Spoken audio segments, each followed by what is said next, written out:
Då sitter vi med lilla Omar. Det är verkligen som att vi adopterat en liten dvärg liksom. Arabdvärg. Ja, men det behövdes ju i nya Snövit. Ja, just det. Det är ju så himla roligt. Det är väldigt roligt. Det är liksom den enda filmen någonsin där man behöver 7 dvärgar och så lyckas de plocka bort dem. Det måste ju vara den värsta rasismen man kan utsätta. Ja, det blir ju rätt så när du ska vara antirasist. Ja, jag vet inte. Gillar du Disney-filmer och sådär, Omar? Disney-filmer? Om Mandalorian räknas som Disney-film så ja.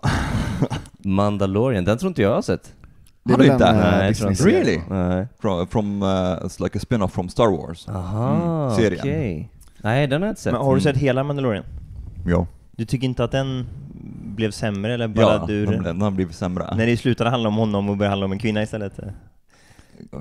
Jag har inte tänkt på det, men nu när du säger det finns det ett visst sammanhang. Det är möjligt att... Men man tittar väl på den för Baby Yoda, att man sitter där och så, det är så gulligt. Att det är det som är hela grejen. Jo, men det enda jag gör i podden är att klaga över hur woke förstör allting.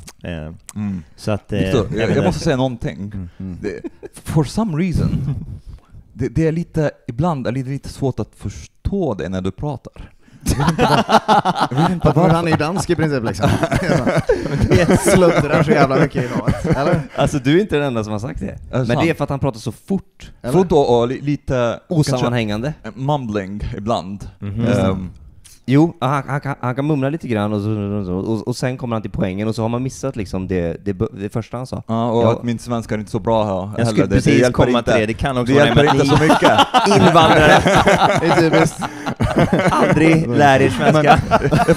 Jag förstår alla andra förutom dig, så jag vet inte. Lär er bohuslänska. Men det är nästan som ett eget språk. Ni är närmare norska än någonting annat. Ja, men det är det, för det är skitnära liksom.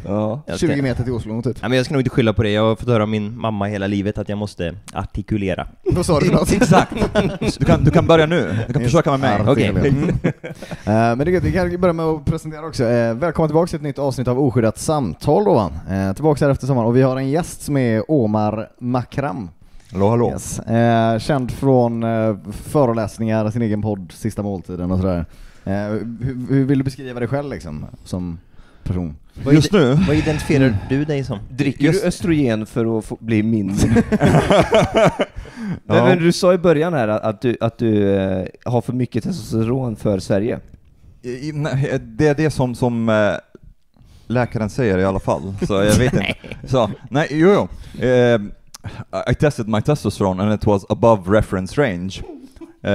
And then like in the comments, like the doctor like said that people who are on steroids tend to have this, and I was like, I'm not on steroids.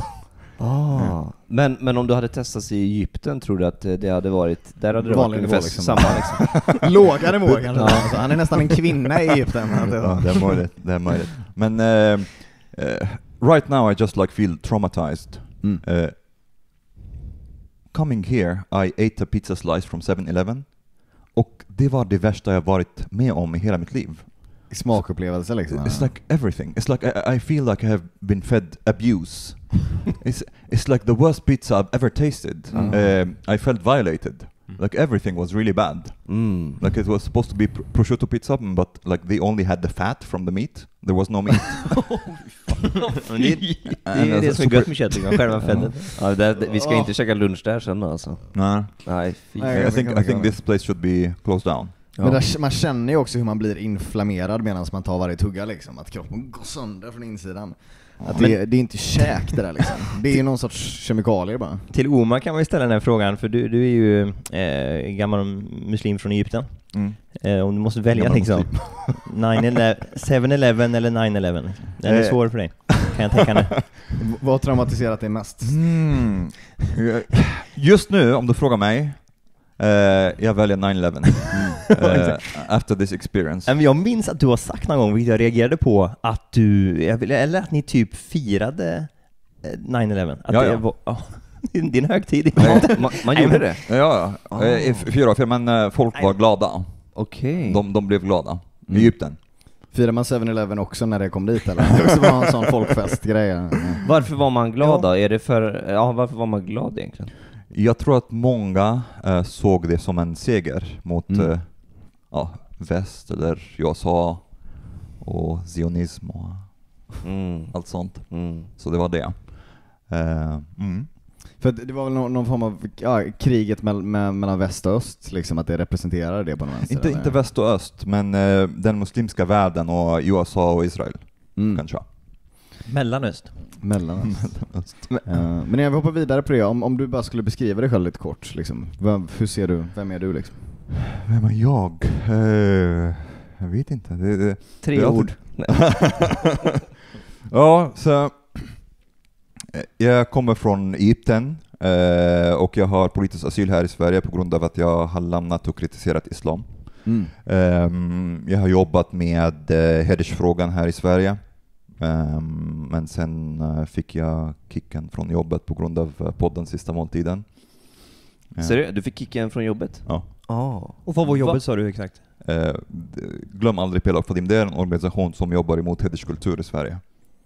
Och du fick inte jobba kvar där för att du hade din podd Sista måltiden? Ja. Hur sa de det här avsnittet det stödjer inte vi eller vad eller hur gick det? Det handlade mest om chans som vanligt. Men något som han hade sagt inte ens du då eller? Och lite också om jag vet inte, jag pratade kanske om sex på ett sätt som vissa inom styrelsen inte tyckte om. Jag vet inte. Var det en statlig organisation? Eller privat? Nej, det är inte statlig, men det är non-profit organisation. Okej. Men i frågan, vad sa du om sex då som inte gick ihop med deras värderingar? Det är en bra fråga. Jag tror att det är mer kanske. Jag tror att här i Sverige folk är inte vana vid att män pratar om sex i grupp speciellt. Det är helt okej att kvinnor pratar om sex. Det finns många poddar av kvinnor som pratar om sex, eller hur? Ligga med P3 alla våra ligg och ja. Så det är helt okej, det är empowering. Men när män gör det så det blir lite problematiskt. Det blir den här våldtäktsmän-stämpeln. Man är män i grupp liksom. Lite barbarian liksom. Ja, en toxic maskulinitet. Så jag tror till exempel någonting som de reagerade på i styrelsen, att jag sa att like first time I had sex the girl put the condom on my dick with her mouth. I'm like, vad är problemet med det? Är de emot oral sex eller emot kondomer? Eller? Var det som var kontroversiellt på något sätt? Det är väl jättebra att använda kondom. Alla behöver vara så toppen. Han sprider inga könssjukdomar, han gör rätt för sig liksom. Det är väl ändå... Men det är bara att optics, att män pratar om sex öppet på ett explicit sätt, det blir problematiskt. Ja, men vi är emot det här i podden också. Vi kommer klippa bort allt du har sagt. Nej, men det är lite en dilemma vi har. Jag vill ju alltid prata sex och ni vill aldrig det. Att ni blir direkt så pryda och är sen, är det sant? Varför då? Ja, jag vet inte. Det verkar vara så. Jag tycker att det är intressant, men ni tycker väl inte det? Det här var varför Omar egentligen lämnade Egypten. Du kan komma ut här i podden idag, Omar. Var det så här, nu ska jag inte säga det här och skratta, men visst var det så att du skulle skickas tillbaks till Egypten, men du brände en Koran och fick stanna i Sverige? Vi vill passa på att berätta lite om veckans sponsor, nämligen Keenetic, som gör mycket högkvalitativa routers bland annat, med mycket användarvänliga operativsystem. Keenetic har routers som funkar i alla typer av hem, både stora som små. De har liksom en mängd olika lösningar. Just nu så håller jag i deras Sprinter som jag använder i min etta här i Stockholm. Funkar hur bra som helst. De här routersarna är extremt bra liksom, och om du är trött på att typ så här, det hela tiden trillar ur ditt internet så att du måste liksom gå runt och flytta din router typ, eller säga hopp om att det ska bli bättre, så köp en Keenetic router som är reliable. Går också att köpa extenders till dem om du behöver förlänga ditt wifi. Går att göra från hela vägen från Mora till Haparanda i teorin. Du kan extenda hur mycket som helst och få superbra wifi i hela ditt gigantiska hem om du har ett sånt. Det som jag gillar bäst dock med Keenetic är att de har ett operativsystem till som gör att du kan schemalägga din användning av internet. Vilket är superbra om man, precis som mig, är en person med lite kass självdisciplin. Då kan det vara så att man kanske behöver internet för att man ska arbeta 1 eller 2 timmar på morgonen och 1 eller 2 timmar på kvällen eller sådär. Och då kan man lägga in det så att ditt internet och ditt wifi bara är på under den perioden, så att du kan arbeta disciplinerat och att du sen liksom, att det stängs av utan att du ödslar en massa tid på att sitta och gamea eller hålla på och hänga på YouTube, om du inte vill det. Det här går naturligtvis att ändra, och det går även att ändra på avstånd via applikationen i telefonen. Så är det så att du har typ barn eller sådär och vill att de ska kunna liksom ha access någon timme medan du är borta, så kan de ha det, och sen så kan du stänga av det. Och här kan du tracka liksom hur din uppladdningshastighet ser ut och sådär. All den typen av data finns i applikationen som du kan ha antingen på datorn eller på din telefon. Väldigt smidigt. Det finns fördelar med att man använder sitt internet med intention, om man säger så. För att det finns oändligt med studier som visar att du sover betydligt bättre och du ökar din produktivitet, och du har också mindre ångest och sådär om du har liksom en medveten användning av internet, så att du inte låter det dra iväg en massa i onödan. Och Keenetic gör det verkligen mycket lättare att kunna liksom använda internet så som du vill använda internet, så att det inte använder dig. Så jag kan verkligen rekommendera Keenetic Routers.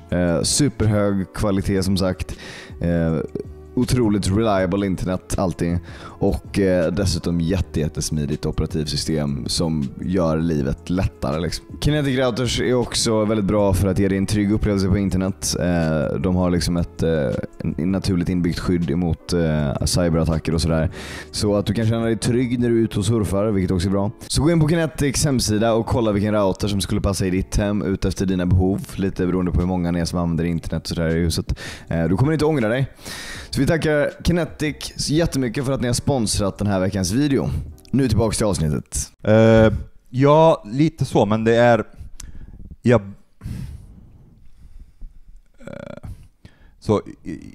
Först Migrationsverket sa att de erkände att folk som lämnar islam, kritiserar islam, är förföljda i Egypten och att de behöver asyl. But for some reason they refuse to accept that I have left Islam. I mean, like, I cannot be more obvious that I have left Islam. But anyways, so they rejected my case and they were going to deport me and told me, like, if you had been able to prove that you had left Islam, you would have gotten asylum. And I was like, well, how do I prove that I left Islam? And some people told me, yeah, but why didn't you just like drink alcohol or eat bacon? I was like, well, there are Muslims who do that. This doesn't mean they left. So I came up with the idea that the only way that I can prove it beyond doubt, like to do the one thing that no Muslim would ever do.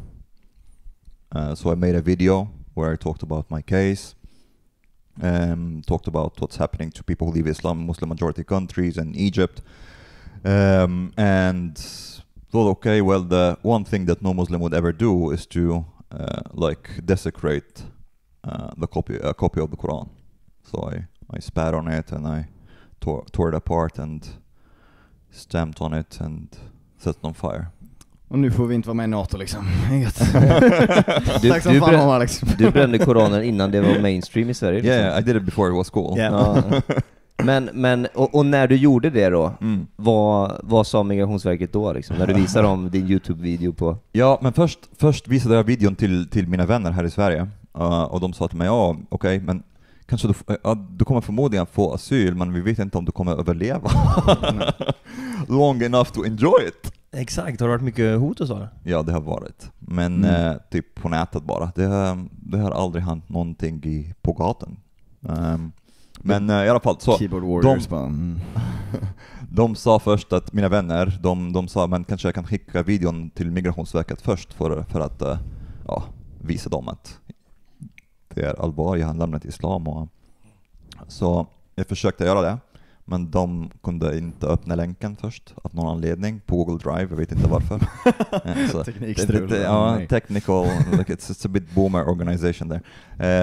And then they asked me to send it on a USB flash drive. I did that, then they lost it. And it was like a dark comedy. Then in the end I put it on YouTube but unlisted, so basically only people that I give the link to can see it. Then they rejected again, saying that the video had too few views. Okay, you're really forcing my hand here. So I went public. Dålig like ratio så blir deporterad liksom. Du måste dela den på TikTok, Omar. Du måste dela den överallt. Liksom. Nu hade du fått bra views på den då, kan jag säga. Jävlar, ja, alltså jag gjorde det. Och sen it caught fire, pun intended. And then I don't know, I got a lot of feedback from people like from all over the world, really, which was like very interesting, because in many Muslim majority countries there is a lot of people actually who are like me, who left Islam, but they are not open with it because it's like punishable by law, or like there are countries like Bangladesh and Pakistan where actually people get hacked to death on the street or like lynched by mob. But anyways, and then people asked me to do another video where I talk about why and how I left Islam. And then I made another video which got even more views for some reason, even without the Koran thing. Alltså när du förklarade liksom varför. Okay. And then I wrote some articles that were published here in Sweden. And then Migrationsverket, maybe you have left Islam. Har du fortfarande någon form av gudstro på något sätt? Nej, det har jag inte. But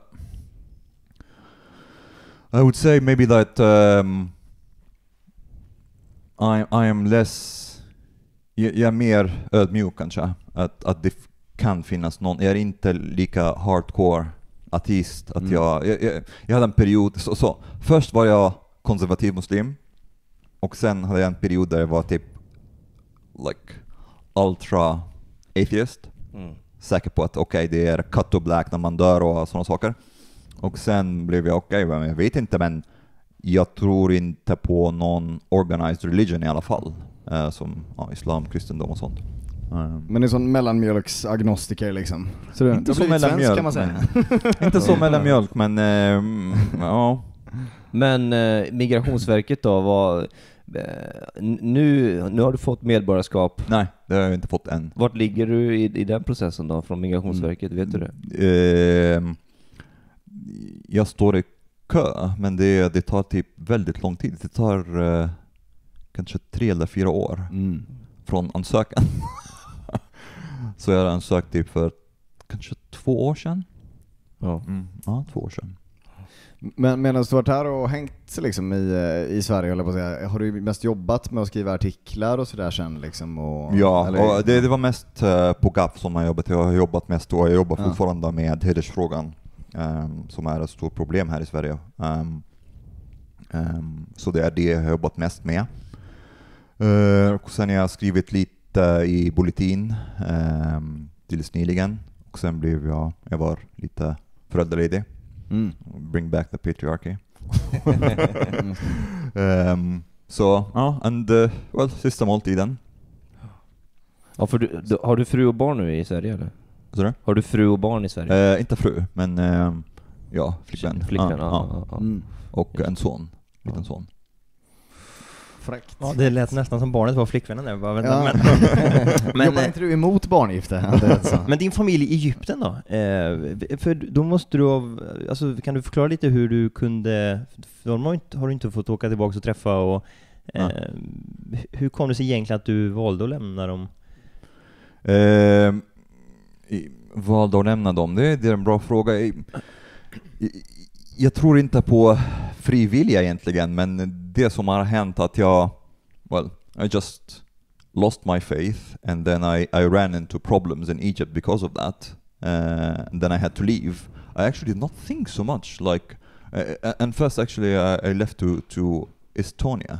Du har någon koppling till Estland, Filip, eller? Ja, ja, men mitt ex var ju från Estland faktiskt. Okej. Så jag har varit där lite grann. It's a cute country. Ja, verkligen. Det känns det är bara en risigare version av Sverige, va liksom. Det känns Eldorado Sverige typ. Det är jag skulle säga, jag är i och för sig lite bitter nu, men Estland har vi mycket mindre kriminalitet och mindre utav mycket. Det är Sverige utan muslimer typ. Någonting. Ja, nej, men jag skulle nog säga det. Nej, men jag skulle nog säga det. Alltså, när jag var där, jag trivdes jättebra. Verkligen, det var lugnt och jag kände mig väldigt trygg. Det var inte skjutningar varannan dag liksom. Nej, men jag tyckte det var trevligt. För det är väl i Lettland som det blir sådana sådana fina översvämningar i skogarna typ, så att man så paddlar kajak i skogen. Lettland? Eller Estland menar jag. Det vet jag inte faktiskt. Jag tror att det är så otrolig natur på vissa delar. Ja, kanske. Så jag var där typ 2 år någonting, och I met a girl there who became my girlfriend, and then plot twist. The thing is like, the thing that attracted me to her, that she was this free-spirited artist, bohemian artist and stuff, and then after we broke up, she converted to Islam and married an Islamist from Turkey. And she has like a lot of children and wears hijab now and lives in Turkey. Men nu kommer vi in på sex igen här, nu måste vi fort ifrån det. Alltså, Sex? Nej, men vad var det som hände? Hur fick de ens reda på i Egypten att du inte var muslim? Vad var det som hände? Ja, men det var en slump egentligen. Så people in Egypt, like we are... I was recently in Spain, and they're like super loud. So Egyptians are like as loud or even a bit more. So basically when you're sitting in public places, it's like everybody there is having the same conversation, or like everybody hears everybody's conversation. So I was having conversation with a friend of mine about just Islam, and it was like in the beginning when I left Islam, so there was like a lot of emotions. So I was talking about my views on Allah, Muhammad, and these things. Then people who... It wasn't a cafe. People who were like sitting behind us, they overheard, and then they came to us, and there was like some kind of like verbal argument, and then they threatened me and stuff. And it was the time after the revolution in Egypt. A lot of people, including myself, we had like a lot of hopes. Like, now we have freedom, things are changing, and these things. And then it's a bit of a paradox in Egypt, because the police and the regime, they don't have a very good relationship with the Islamists. So I was thinking like maybe they would be on my side. So when I went to the police, actually the police threatened me instead. I was like, oh shit, well, I don't know, I don't want to like end up in like Egyptian prison or something. So I decided I just have to leave. Because in Egypt there is this what's called it's blasphemy law. It's called contempt of religion law that is used against. It's used very broadly and randomly also against people who, like, even some people who have said that they are atheists, like wrote on Facebook, for example, that they are atheists, have been prosecuted according to this law. If you get like the thing is, if you get om du blev anmäld av någon, the court has to look into it, the police has to look into it, and the court has to look into it, and then it's very easy to go from there to ending up in prison. Men det är frågan, när du snackade med polisen då, försökte du mörka att du hade pratat illa om islam, eller var du ärlig med det? Well, the thing is, I don't know, you know, I was a bit intimidated, and I was thinking maybe, I was not thinking very clearly, maybe, and I didn't think that I will have to like go through detail of what has happened exactly. And I was like, yeah, but just like that I had a fight with some people that threatened me and stuff like that. But yeah, when I started to say the details, not necessarily in the same language that I used, but somewhat, the police officer there became like very aggressive, and then said, well, yeah, you know, you're the one who should be prosecuted, and we will look into this and stuff. And I was like, okay. And another interesting thing, there is a guy who in Egypt who had the exact same experience like me, but the only difference is that they didn't let him go out of the police station, so he ended up in prison. Så det var så nära liksom att du bara hade varit i but this is like the thing is, I don't know, like I didn't really want to take the chances, and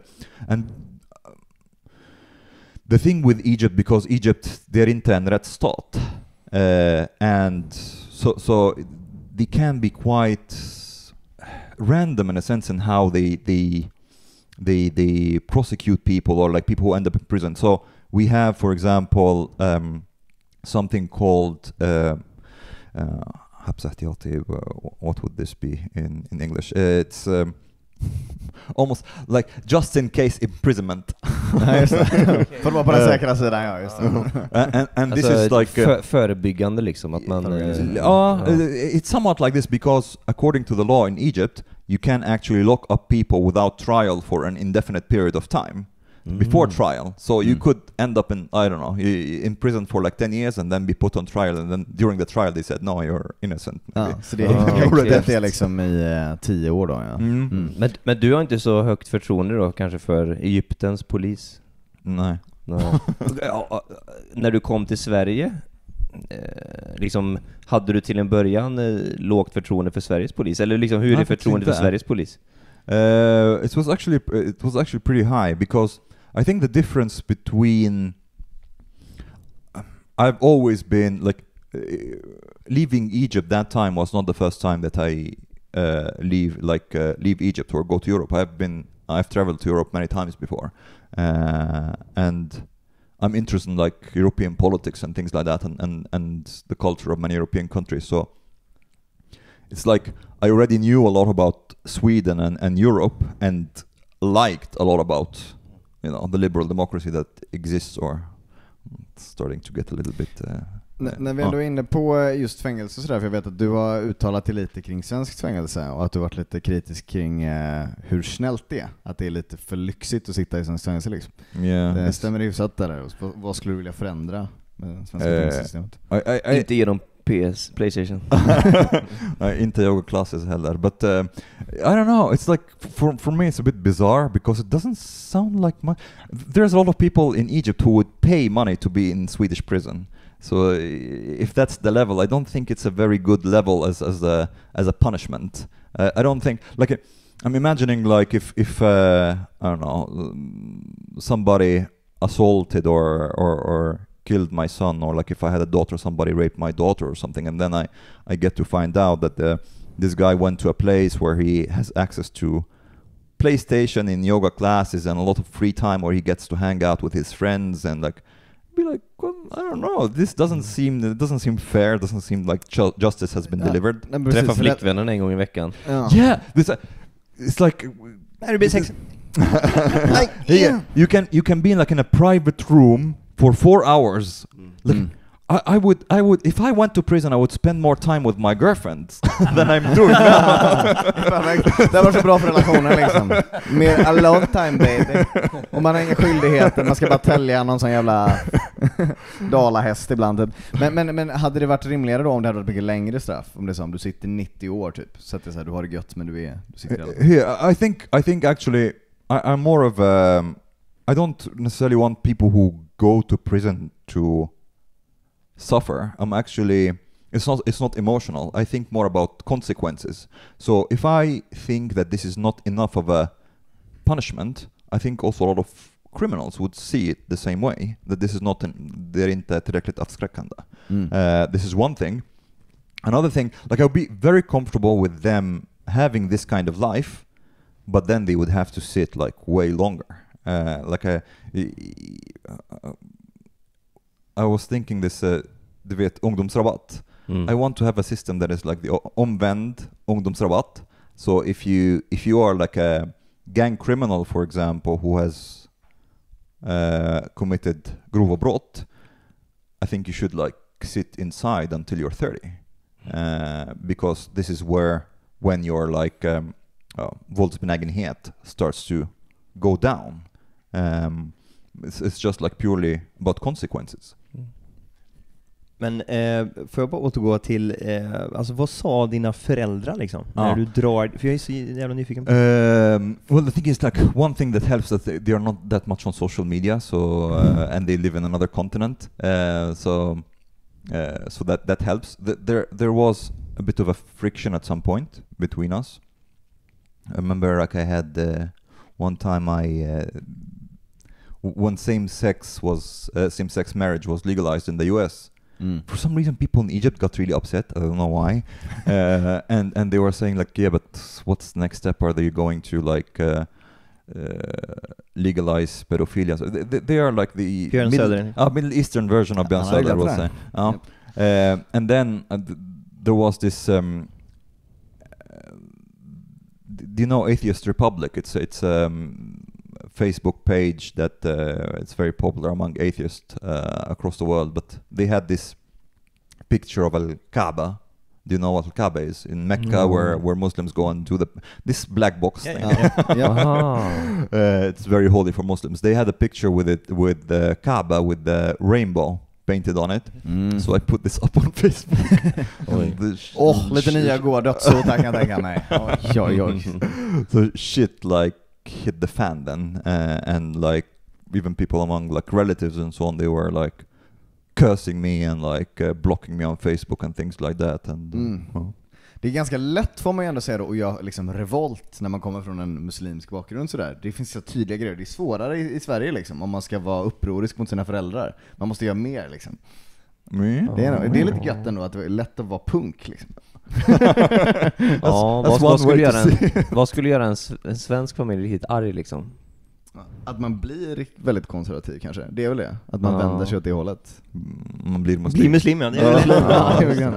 Eller blir nunna kanske typ. Eller rösta på SD eller så här. Det kan säkert göra folk arga. Ja, jag har varit i Egypten 2 gånger. Är det sant? Och dykt. Hurghada eller Sharm el-Sheikh? Ja, exakt. Båda. Dyker du? Nej, det gör jag inte. Men there was a guy recently, a Russian guy who was killed by shark in Hurghada. För ni har ju den hajart har ni mycket av som har dödat flest människor i världen. Is that true? Ja, ni kan få, det är fel gissning. Den är 4 på listan. Jag har hört att det har varit jättemycket hajattacker i Egypten det senaste. Just. Ja, jag vet inte varför. Ja, men jag har hört att de ger just vid en bay, alltså vid en strand. Alltså det här var vad jag hörde. Jag snackade med några egyptier och då sa de att där har man gett hajarna mycket mat. Alltså så här blodiga djur liksom, man kastar dit så de kommer direkt och käkar. Och då var det en människa som har varit och badat just där liksom. Och då kommer hajarna och bara, där är mat liksom. I think that it could be this, but also like I think we have had a very long ancient Egyptian tradition of sacrificing virgins. So I think they threw virgins to the sharks sometimes, and this is why. På riktigt alltså? Nej? Seriöst? För alltså. Du får passa den här. Men jag tänkte för om någon undrar så man tror att det är vithaj och så här, men det är den här vitfenade oceanhajen som ni har som alltså är på djupt vatten liksom, och som alltid dyker upp när det är skeppsvrak och sånt. Så de är helt övertygade om att den har nafsat på flest människor genom historien. Men de är ganska liksom små va? Alltså de är mindre, men de är ganska stora. Alltså du har ju försökt att få med mig och dyka med hajar, men jag kommer ju efter det här, jag kommer aldrig göra det, det finns ju inte. Men det gäller bara att du kommer ner från ytan. Om du är nere på deras nivå så är det lugnt, men det är om du sprattlar vid ytan då kan de... Jag sprattlar alltid när vi dyker. Man sprattlar som fan. Och man är ju rädd för att det är en fucking haj där, ska man inte sprattla, då ska man ligga still liksom, och vänta på sin död. Take a version with you and just sacrifice her right before you go in. Ja just det, du får ta med mig då, offra mig. Kasta, nej! Jag åker med mina magic-kort så liksom. Hajen tycker att han är för benig så han kommer vi tar den här tjocka killen här istället. Jag tror att det är en tandpetare typ. Jag tyckte egyptier var rätt trevliga.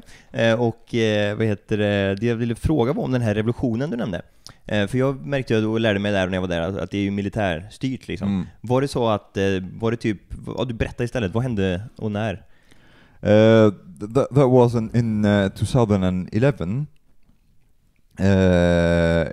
We had like the regime, you can say it's not it has a military background then, but it was not directly military, and they have been in charge for quite. Hosni Mubarak, he was the president at the time. Has been in charge for like quite a long time. There was like a lot of corruption, and people they wanted the motto of the revolution was عيش حرية عدالة اجتماعية, which means bread, freedom and justice. This is like basically what the people thought they wanted. Bröd, ja. Som är så gött. Så går de på som var glutenintolerant. Some bread.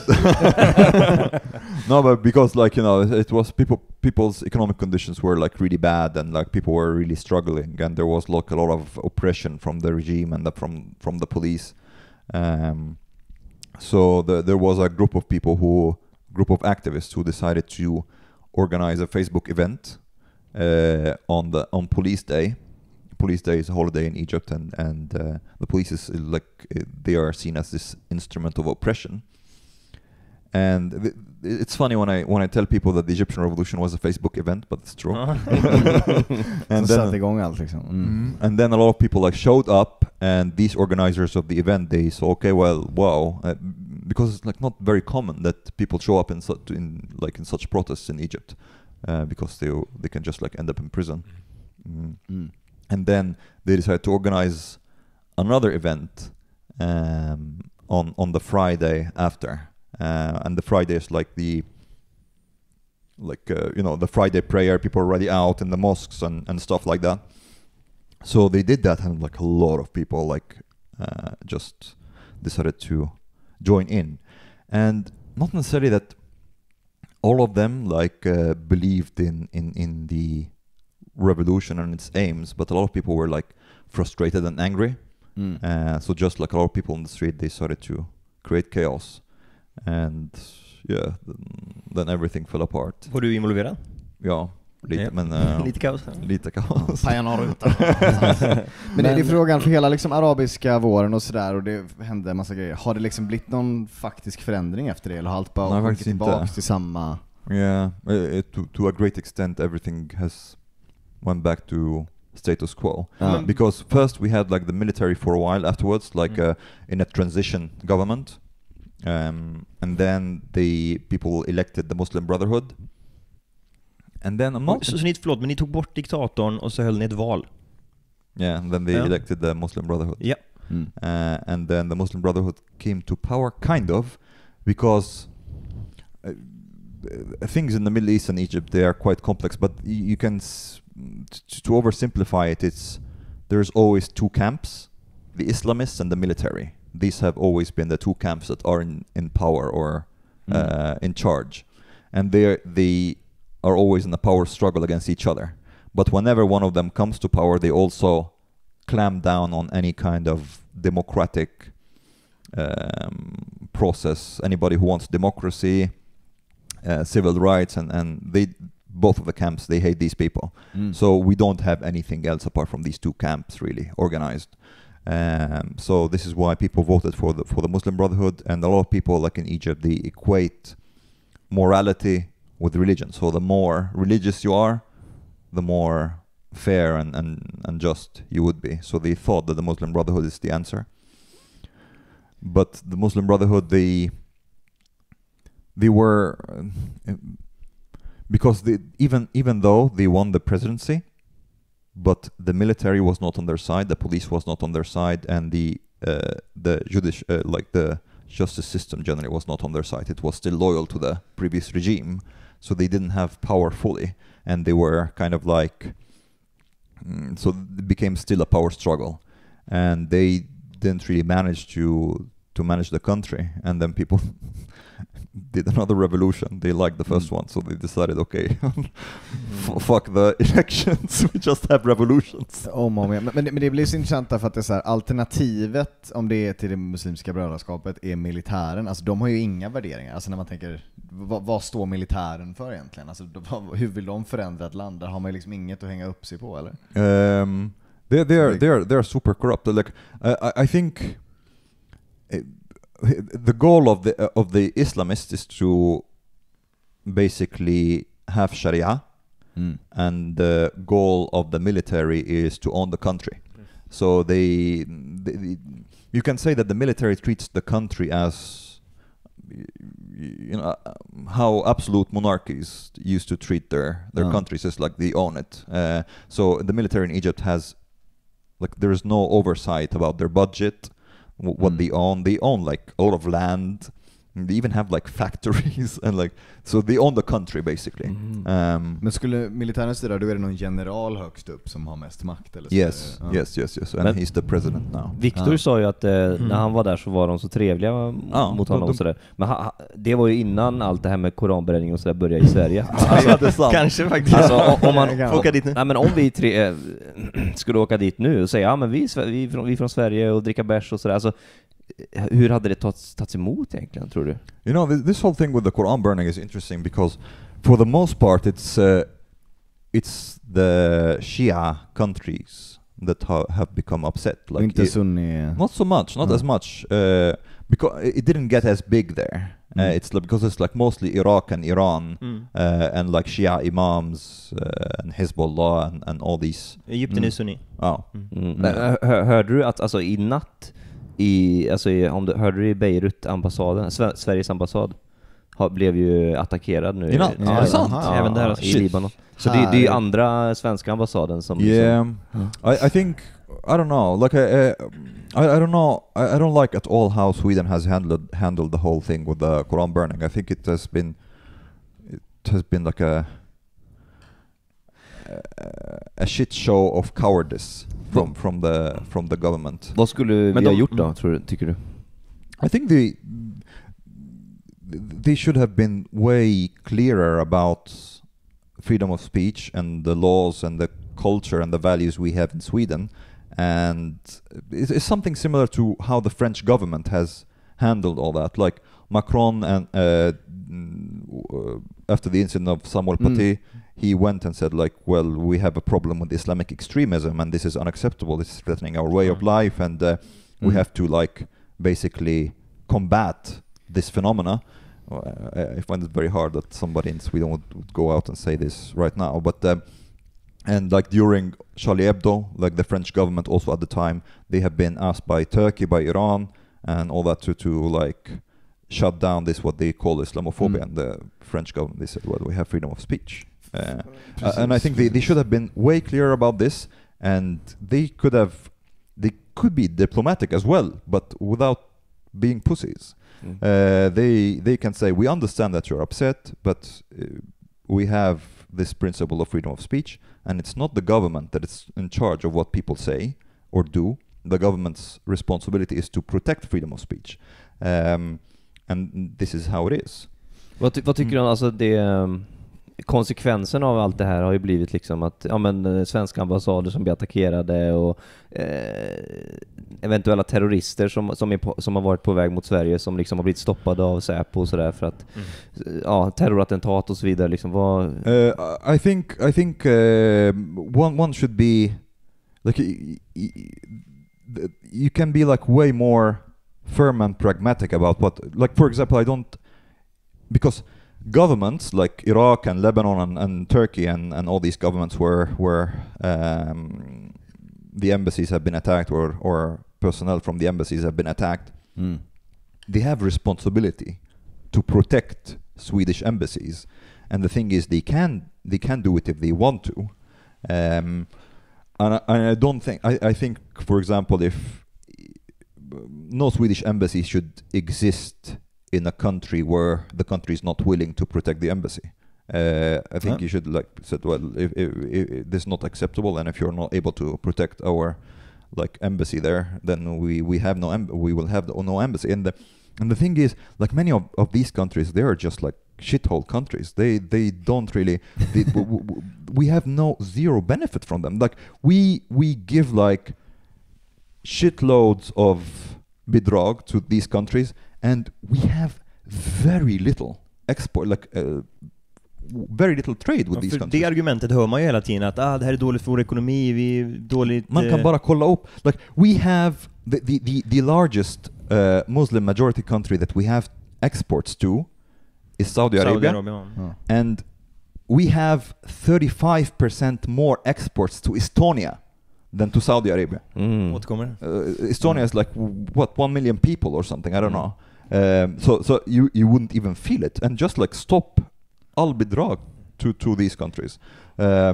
So this is what you should and you should also like deport all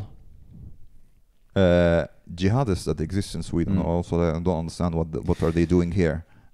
Men självklart, för det som också blir så absurt nu eftersom vi har varit så svaga liksom. Alltså jag tänker att det värsta som kan hända är att om det blir någon form av terrordåd och så viker vi oss då ändrar vi så här i lagen, för då visar man ju verkligen att det är så här, om man bara pushar oss så bara bryter vi liksom. Så att det är så här, det är inte demokrati här, utan det är så här, bara mobbar man Sverige, för då bjuder man ju in mer terrordåd liksom. Alltså hade vi bara stått rakryggade direkt och så här, det här är yttrandefrihet, inga konstigheter. Så vi har ju skapat ett problem som inte behövde vara ett problem nu, känns det som. Absolut. Well, there is a problem with there is absolutely a problem with terrorism and terror threat. This is not something that I'm arguing against, but I'm arguing against like that you can prevent that by being a coward. You will not be able to. And the thing is, like all these countries, these 57 Muslim countries that were demanding a stop to Quran burning in Sweden, it's not that they just want to stop Quran burning. They want blasphemy law, basically. And the same thing with I don't know if you've seen docu. They have like made de har gjort en granskning nyligen. Det är så kul att han klagar på min svenska. Liksom. Of like 31 mosques, and 30 of them, they wanted like a ban on all forms of insult towards Islam. So it's not like it would stop there. And yeah, like I mean, start with like deporting the terrorists that exist, that live in Sweden. It's for me, it's ridiculous to because they say that these people like they risk inhumane treatment if they are deported to their home countries. What is more important, the security of your own citizens, or whether these terrorists would be treated humanely? This is just ridiculous. Men är det varför inte regeringen har varit tydliga? Är det för att de vill vara lite kompis med Erdogan och har det med den grejen att göra, att man vill vara lite polare med dem kanske för att komma in i NATO, eller? In the beginning, yes, but then after Sweden like basically got green light that we're going in with NATO, I think it's more about that they're just like maybe partly scared, partly want to keep business with like in these Muslim majority countries. Ericsson has like business, I think, in Iraq. Sen NATO är väl inte helt klart fortfarande dock. Alltså Ungern har väl fortfarande inte sagt ja. Alltså det är väl inte... Fast det är väl typ basic... Man kommer dra ut på det där. Men jag vet inte, ibland kan jag känna så här att de ändå någonstans kan förtjäna cred, eller om de bara får gå emot dem. För att alltså Sverige har ju försökt vara neutralt i hela senaste 100-150 åren. Och första gången någonsin som vi tar sida nu, eller så här, vi har ju för en gångs skull så här, satt Ukrainas sida, det är så här nästan unikt. Och sen så har vi ju i alla fall inte gett med oss än. Alltså för vår yttrandefrihet. Jag vet inte, men vi börjar bygga någon form av ryggrad, menar du? Ja, jag tycker typ det. Men jag håller med. Ja, men jag håller med Omar att vi skulle kunna ha en regering som går ut och verkligen säger det är så här det är, och kanske förklarar mer varför vi också gör på det här sättet, varför vi har yttrandefrihet och det här betyder det.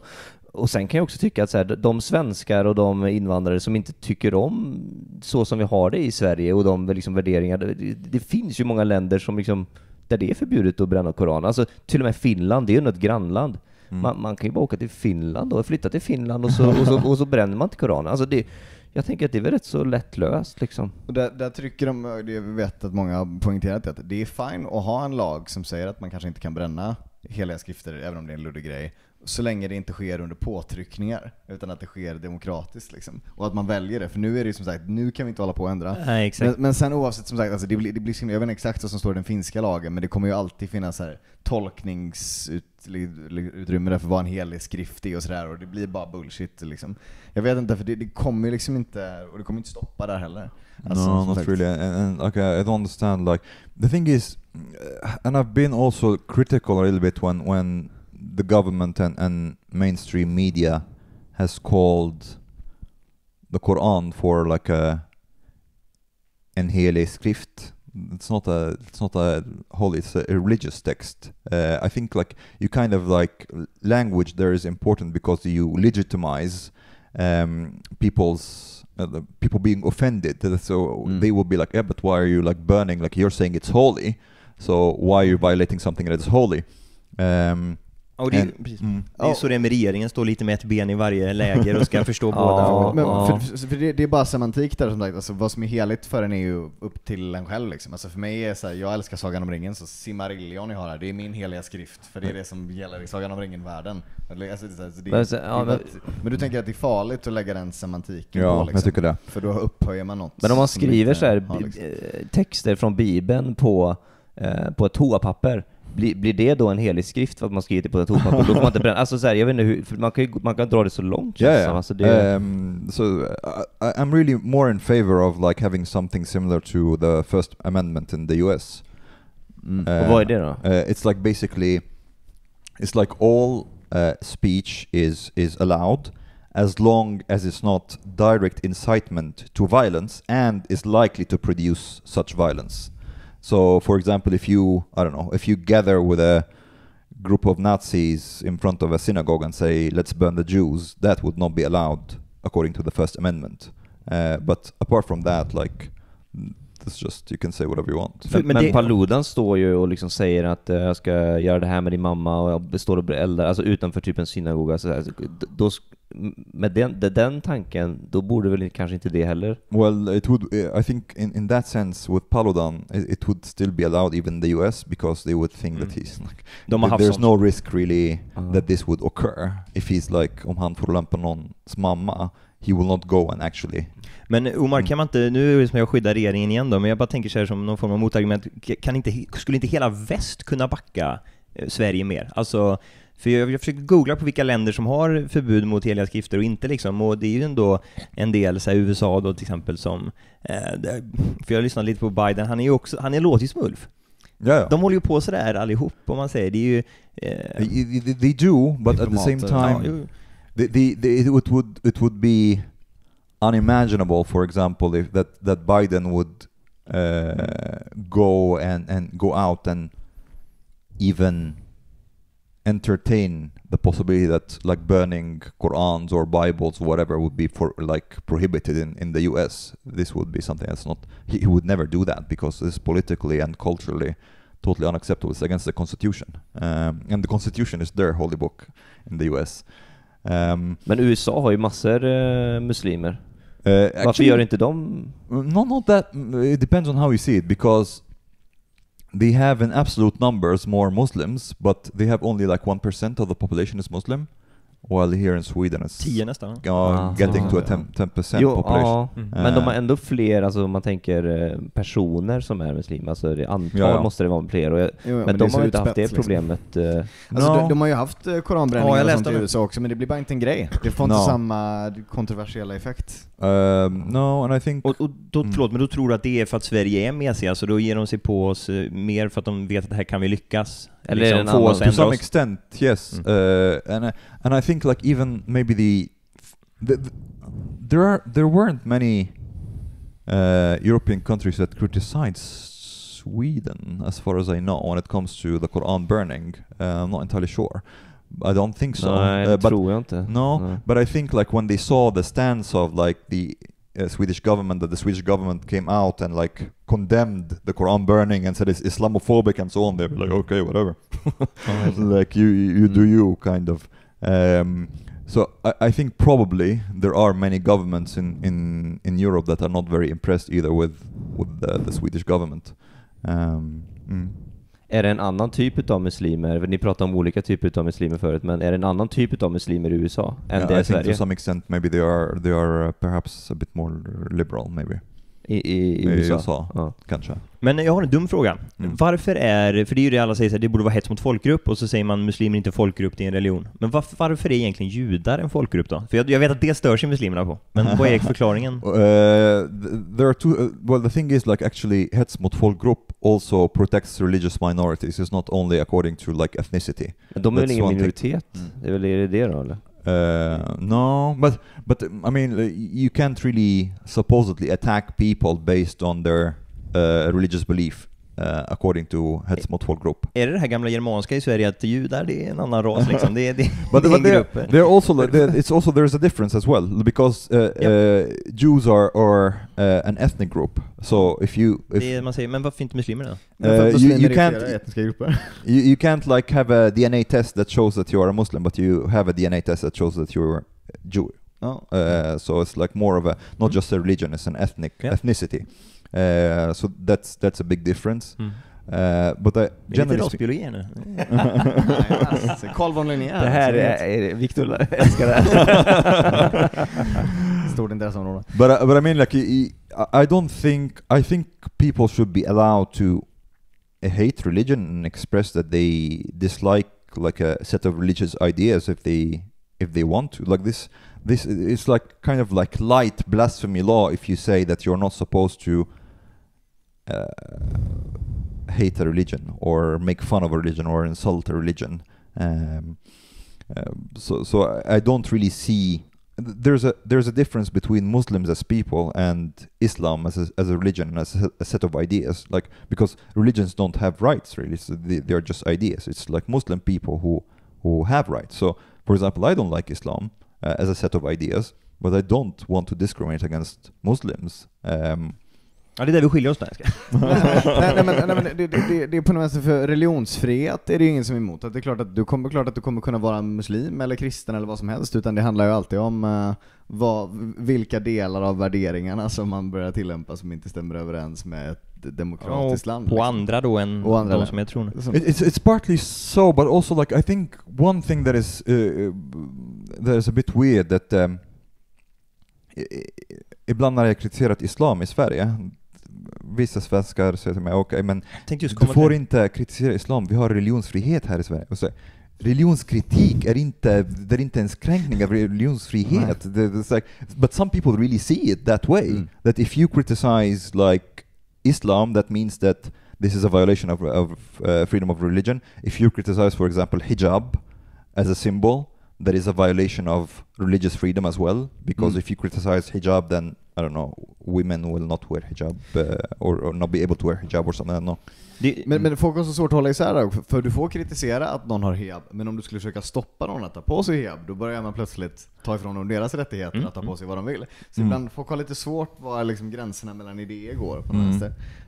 Och principerna som ligger till grund för saker. Although I think like it's I don't know, to me at least it's like it's pretty clear, and I don't know, like it's just people they don't really think or whether they maybe att det går på känsla mer kanske. Ja, att det är så att det liksom men jag tror vi satte också huvudet på spiken lite där med att alltså det här med folkgrupp, att det känns ju som att de flesta svennar liksom vill förbjuda koranbränning nu.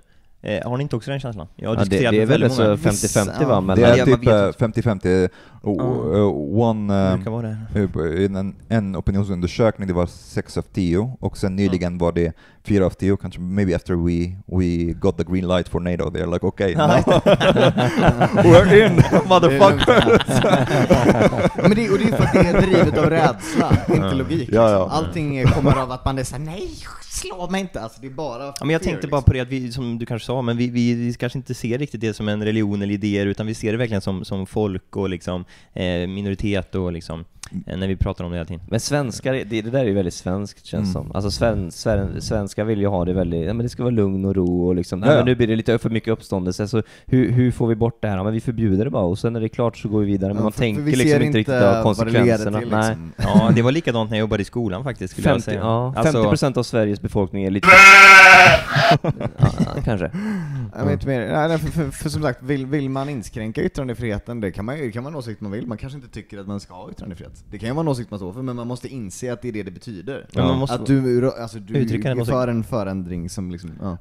nej, jag skojar bara, men du måste uttrycka den åsikten, tror jag skulle säga. Ja, precis. Som man sen inte... But I think maybe like many people in Sweden, they don't really like Koran burning. They think it's like lite osmakligt.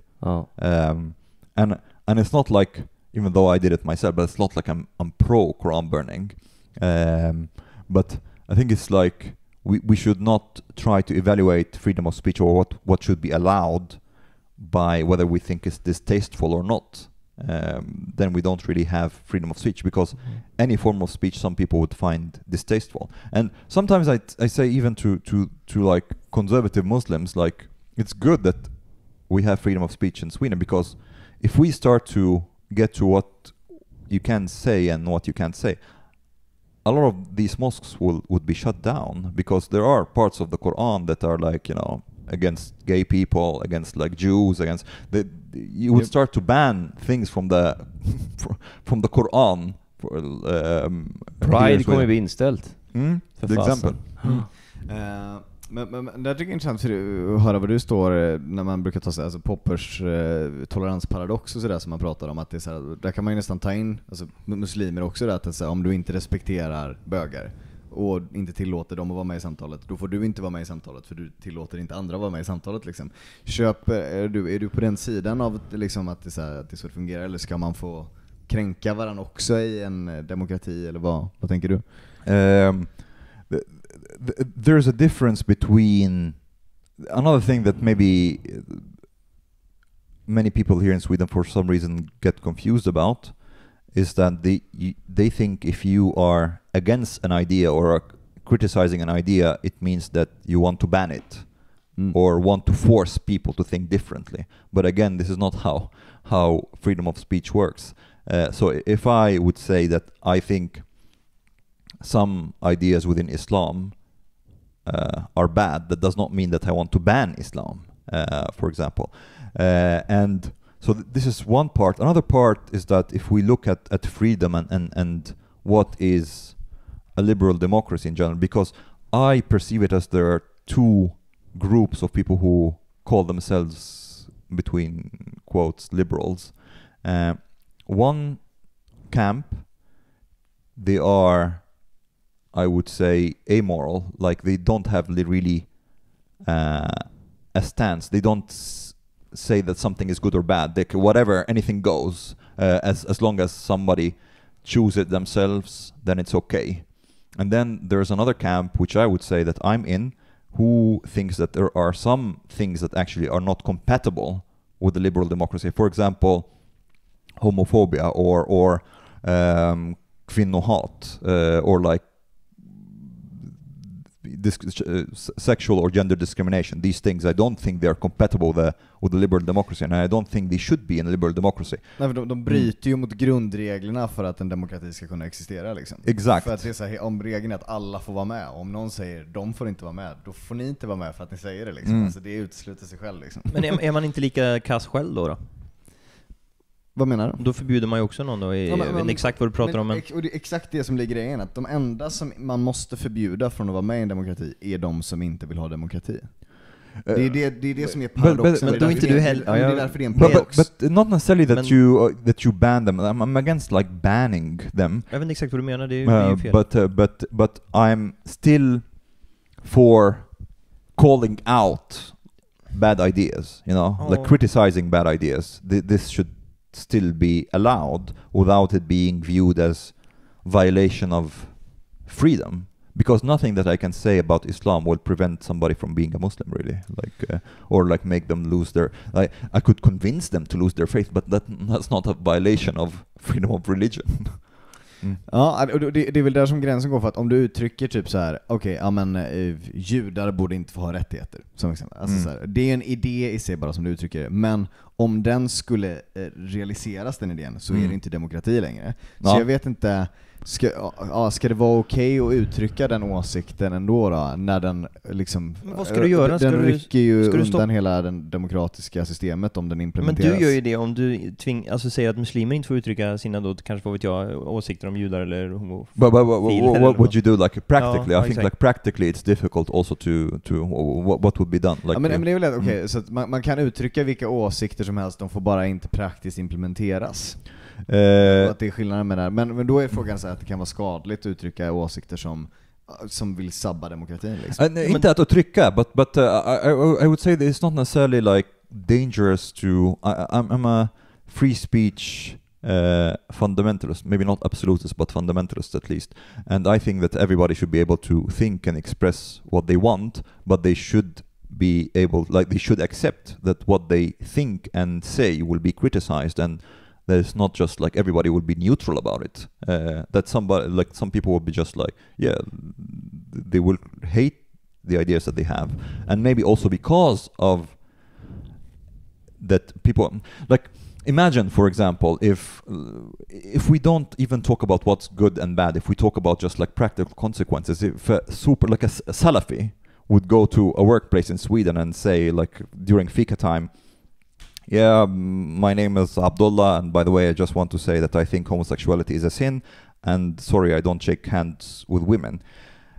You can say this, and I think you should be allowed to say this, but you cannot just like the second, like turn around and say, well, I wonder why these people don't like me. They don't like you because you're expressing things that are very offensive to them and goes against what they believe in. And so you can't on one hand have these values and demand to be accepted by society. You will not be. And this is not just, like I said, this is not talking about good and bad. It's like just pure pragmatism.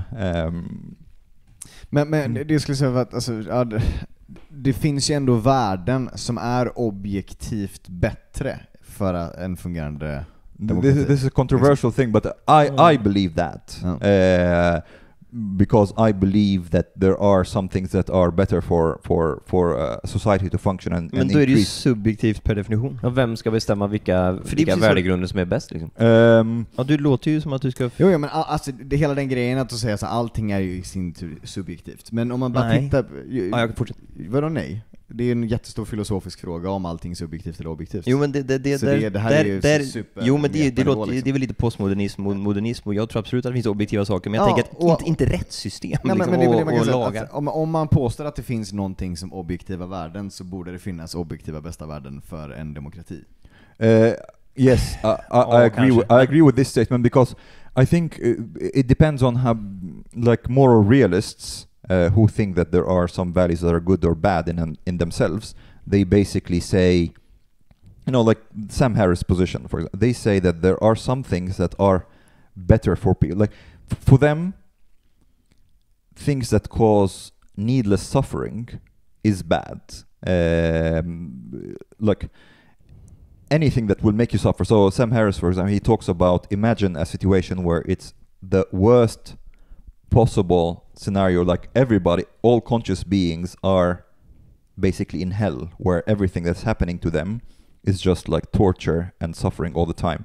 If we're not able to say that this is a bad thing objectively, like, it's still a subjective experience, but you can say objectively this is not a good place to be in. And then if you move away from that spectrum, then it's better and better. So like for some people who say, okay, but no, there are nothing that can be objective. Okay, what do you think about, like, kvinnlig könsstympning, for example? Like, is this something that we can say? Well, probably we don't know. It's like subjectively, according to our opinion, it's bad, but you do you. För det är för att en diskussion ska kunna ske, så måste man ju förutsätta att det finns vissa objektiva värden som är liksom bättre än andra. Alltså annars så är det helt meningslöst att ha alla diskussioner överhuvudtaget om allting är moraliskt subjektivt liksom. Men nu när du ändå är inne på Sam Harris, så tänkte jag faktiskt ställa en följdfråga, för han har ju pratat mycket om AI senaste också med många andra. Och riskerna med detta liksom. Och jag förstår inte varför det inte är en större diskussion, för att det känns som att det är ett större hot än miljöproblem och sånt. Vad är din ståndpunkt kring AI? Ja, men privata vinster i välfärden är viktigare, Gustav. Det är sant. My position on this is that I'm both excited and a bit worried at the same time, because we can reach like a runaway moment where artificial intelligence is, if they reach a stage of self-learning and develop some what would be called artificial general intelligence, they would develop in ways that are way faster for us to understand and keep up with. It's not necessarily that they will be evil, because some people think that AI will be evil and want to, not necessarily that. It's that maybe they will be like totally, how to say, first of all, unpredictable, and they can totally disregard us. Like, they would not be aligned with how we want the world to be. Like, you can say, well, okay, command, I want you to stop or like reduce climate change. Maybe AI will be like, oh, but the human beings seem to be doing a lot of this. Maybe if we eliminate 1/3 of the global population, things like this. And I think it's just like can happen too quickly. Like even Chat GPT and GPT-4, it's like it's not fully understood how they function, even by people who have developed them. So this is what can make me worried. Det kommer alltid finnas problem med kodningen där, alltså och det vet vi för att det är de klassiska moraliska problemen som människor har. Alltså, man brukar ju prata om utilitarism liksom. För de som inte vet, det klassiska problemet med utilitarism är så här att man ska maximera lycka för max antal personer.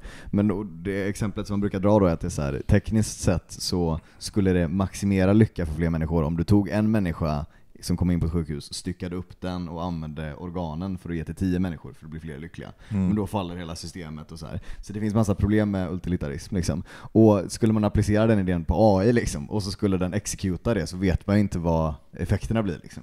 Även om det är en moraliskt... Jag förstår det, jag skrattar. Men jag tittar i kameran, du är så jäkla blek. Tack så fan. Nej men alltså det är ju helt... Så fruktansvärt vit. Det är en sån tampong som har föreläsning. Har du inte haft en sommar?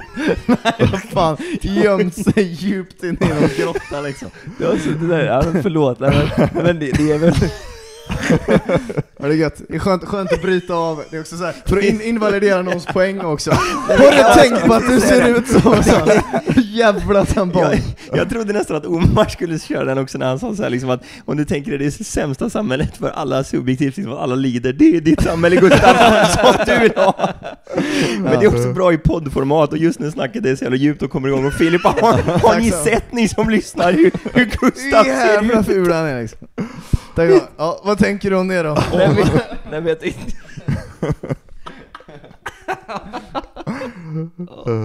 Nej, men är det inte forskare som har gått ut och sagt till och med att vi måste stoppa det här med AI för det går för fort liksom? Yeah, some agree on this, some don't really agree, but the thing is, like, I don't even know if it's like stoppable, because anybody in their basement can start developing like AI, and there's like a lot of like open source AI, so I don't think you really can control it in this sense, but it's also exciting because probably it will make a lot of things way better. It will probably give human beings a lot more free time.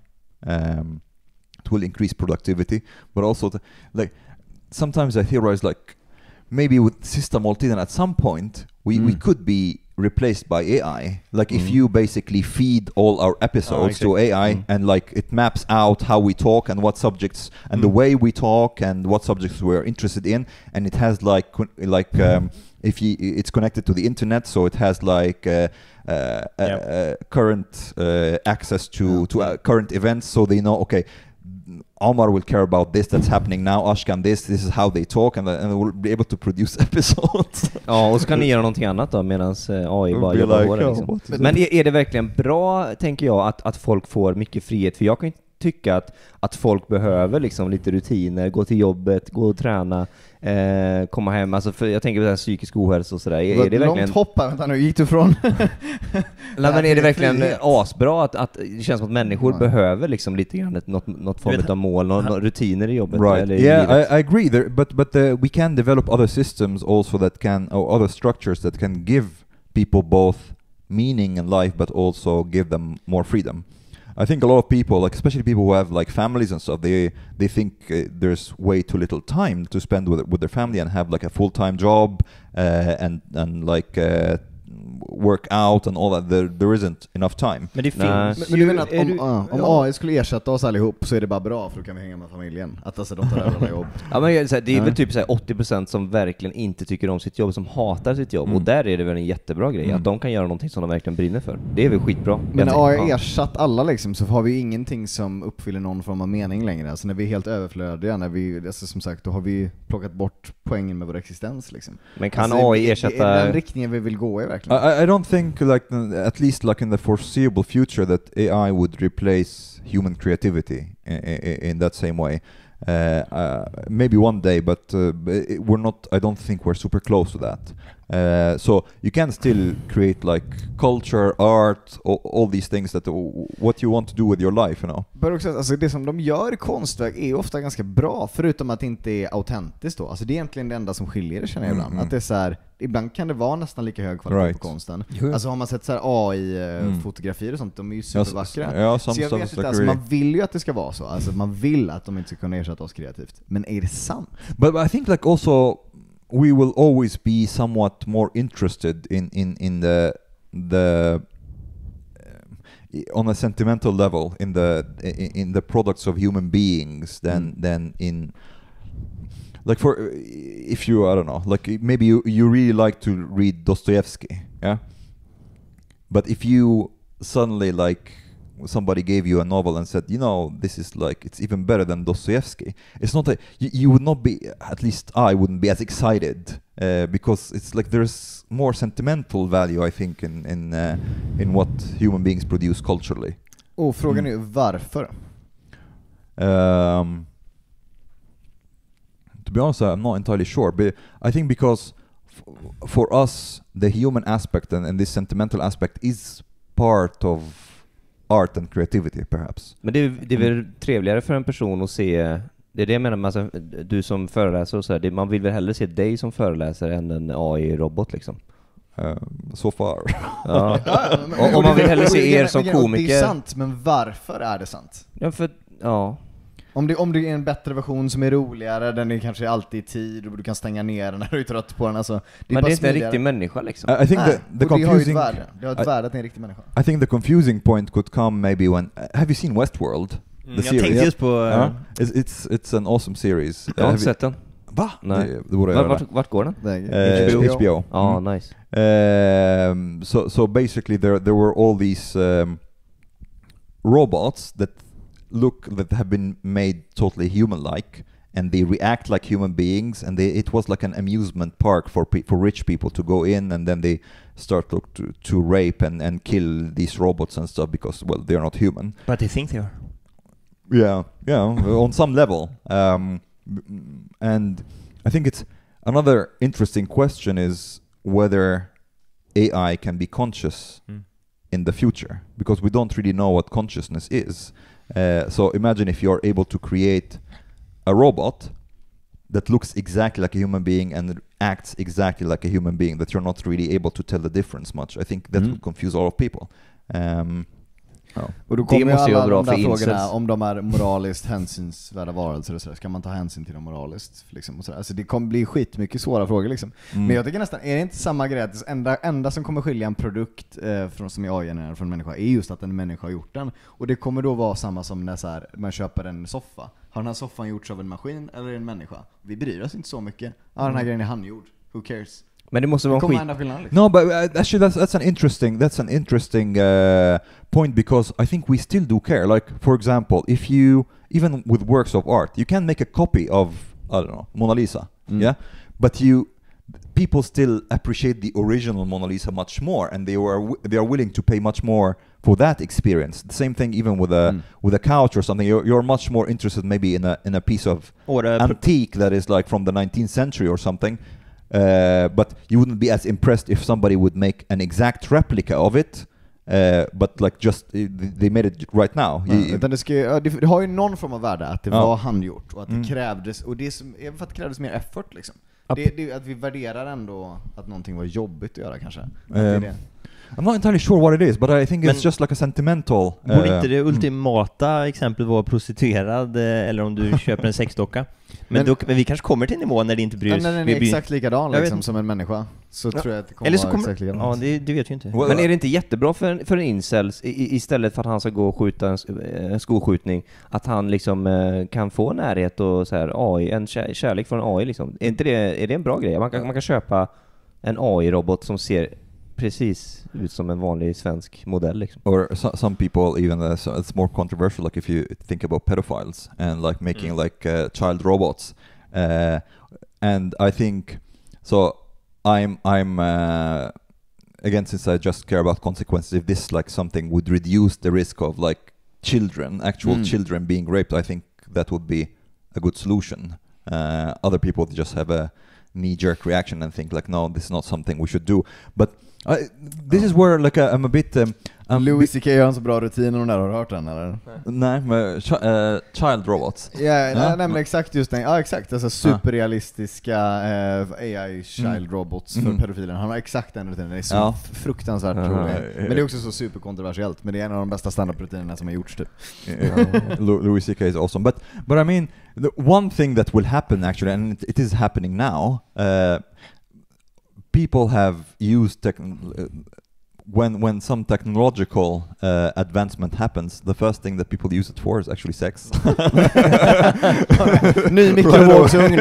Oj jävlar vad vi ska bonka på den. So I think at some point there is already like